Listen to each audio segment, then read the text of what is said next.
First, the highlights.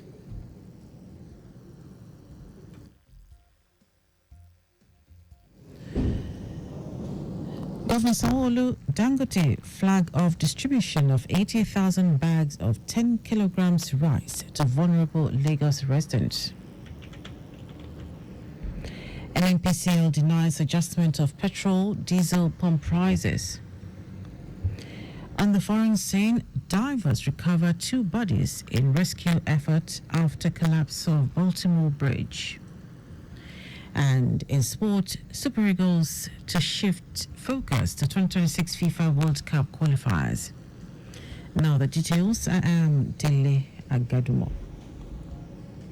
To cushion the effects of the current increase in prices of foodstuffs and economic hardship in the country, 80,000 bags of 10 kilograms of rice will be distributed to vulnerable Lagos residents. This is courtesy a non-governmental organization, Aliko Dangote Foundation, under its National Food Interventions Program to support other interventions by the Lagos State Government. Speaking during the official flag-off of the rice distribution at the Lagos House, Ikeja, Governor Babajide Sanwo-Olu lauded the effort of the foundation in easing the pains of the vulnerable in the state, with a call on other well-meaning Nigerians and corporate organizations to follow this stride in supporting the state government. We should thank Lagosians for their patience, for their demonstration of high level of resilience in the face of very difficult, painful, however temporary it might be, challenges that we're all passing through. When we work together as a people, we come out, of it stronger, better. When we work and understand, what the challenges are, and government can communicate, transparently, you will appreciate, you tend to appreciate what we're doing, and that way, no matter how difficult it is, no matter how tough or how dark eternally, we'll all come out of it better.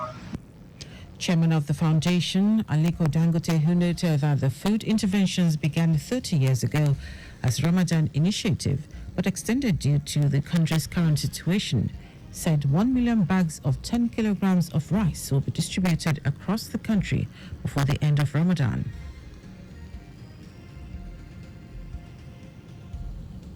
He promised to use his wealth to cater for those in need in accordance with the command of Allah.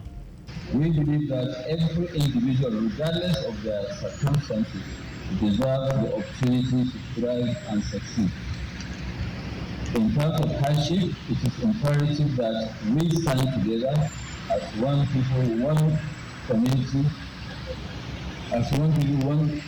extending a helping hand to our brothers and sisters in their time of need, as we have done in the past. On her part, Lagos State Commissioner for Agriculture, Abisola Olusanya, hinted that the Dangote Foundation would be in charge of the distribution through civil society organizations, NGOs, disability clusters, religious and community groups, among others. Our correspondent, Adiola Akinile, reports that Governor Sanwo-Olu reeled out various interventions by his administration under Eco Cares initiative in agriculture, health, transportation, among others, to ameliorate the sufferings of residents while still doing more. Lagos State Commissioner for Tertiary Education, Tolani Sule, has reiterated the commitment of the administration of Governor Babajide Sanwo-Olu to stem the tide of illiteracy in the state. Sule, who made this assertion when he spoke to journalists in his office at the Secretariat, Alausa, said the government intends to achieve these through mass quality education and vocational training for residents of the state. According to him, aside from the administration's enormous investment in tertiary education, the government is also putting large resources into the agency for mass education for residents to benefit from skills learning for free from the state government vocational and learning centers across the state. The commissioner noted that 712 literacy and 8 vocational centers across the state have been supplied with teaching aids, learning materials, furniture and tools.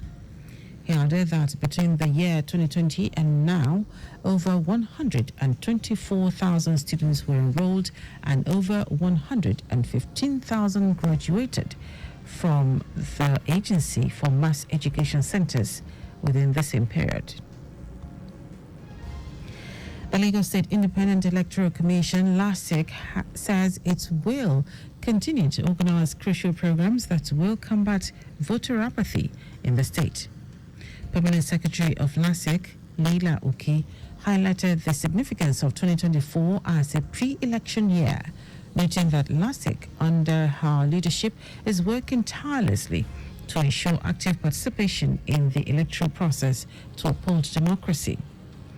Uki outlined strategies focusing on voter education, sensitization and engagement, while emphasizing the use of drama as a powerful tool to convey messages effectively, starting with a series of skits across all the 20 local government areas and 37 local council development areas of the state. She said in collaboration with the Inter-Party Advisory Council, IPAC, LASIC aims to address challenges within the electoral system and promote public confidence and trust. The Federal Inland Revenue Service, FIRS, has reassured Nigerians and businesses across the country of its commitment not to impose additional taxes on them. Chairman of FIRS, Zach Adideji, stated this when he received a team of business owners on a visit to the Revenue House in Abuja. According to Adideji, President Bola Tinubu gave a directive that he wants a single-digit tax in the country, meaning that the maximum number of taxes the country will have after the work of the Presidential Committee on Fiscal Policy and Tax Reforms will be 9. He noted that FIRS had improved the way it relates with customers by rearranging its operations based on its customers, using their turnover as a basis to categorize them into large, medium, and small taxpayers. Now to the rest of the stories. The Nigerian National Petroleum Company Limited, NNPCL, has denied claims that it reduced the pump prices of petrol and diesel. NNPCL spokesperson Olufemi Shinaye, in a statement, described the claims as false, asking Nigerians to disregard same. Shinaye reaffirmed NNPCL's commitment to sustaining the current sufficiency in petroleum product supply across all its retail stations in the country. It recalled that posts on various social media platforms on Tuesday and Wednesday had said the NNPCL reduced the pump price of petrol below 600 naira, while the price of diesel was adjusted below 900 naira. President Bola Tinubu has conferred National Posthumous Awards on the 17 slain military personnel killed in the Okwama area of Delta State.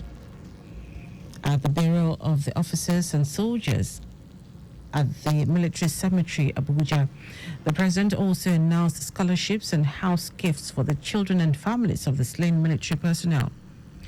Tinubu, who said the federal government would provide housing in any part of the country to families of the officers, approved scholarships to all children of the deceased up to university level, including those who were in the womb, as well as payment of all benefits within the next 90 days.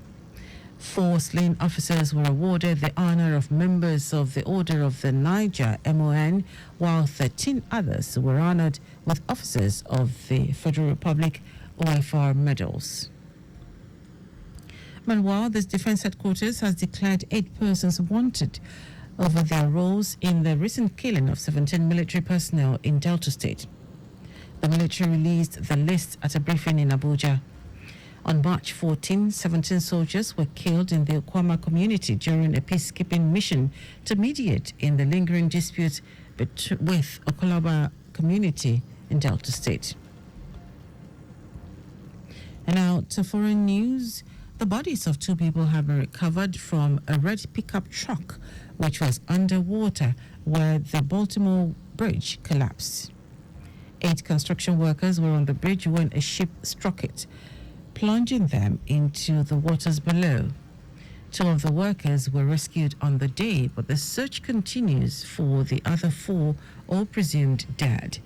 Salvage crews are working to address hazardous materials, and accident investigators are on the scene. 4 of the 6 victims of the bridge collapse have been named so far. And our sports Super Eagles defender Kenneth Omero says the team will now shift attention to the 2026 FIFA World Cup qualifiers following the friendly tour in Morocco. The team defeated Ghana 2-1 and lost 2-0 to Mali in the 2 friendlies. Omero assured that the players are determined to give their all for maximum points when the 2026 FIFA World Cup qualifiers resume in June. And that ends our news at 10. Just before we go, please do not drive beyond specified speed limits. You can follow us and like all our various social media platforms: X, formerly Twitter, Traffic Radio 961, Instagram, Lagos Traffic Radio 961. Watch us live on Facebook, Lagos Traffic Radio 96.1 FM. On YouTube, subscribe and watch all our previous programs and news on our channel, Traffic Radio 961. Did you know the Sanwo-Olu administration renovated libraries in Ekpe, Badagry, Etiosa, Amuwodofi, and Ikorodu? You can get more details on the Lagos State Government website. To end the news from the highlights of the major stories. To cushion the effect of the current increase in prices of foodstuffs and economic hardship in the country, 80,000 bags of 10 kilograms of rice will be distributed to vulnerable Lagos residents. The Nigerian National Petroleum Company Limited, NNPCL, has denied claims that it reduced the pump prices of petrol and diesel. We also told you that the bodies of 2 people have been recovered from a red pickup truck which was underwater where the Baltimore Bridge collapsed. And a sports Super Eagles defender, Kenneth Omero, has hinted that the team will now shift attention to the 2026 FIFA World Cup qualifiers following the friendly tour in Morocco. For contact with the newsroom, send a message to info@trafficradio961.ng. That ends the news broadcast compiled by Adewale Oloporoku. I am Dele Agadumo. Good morning. Thank you for listening.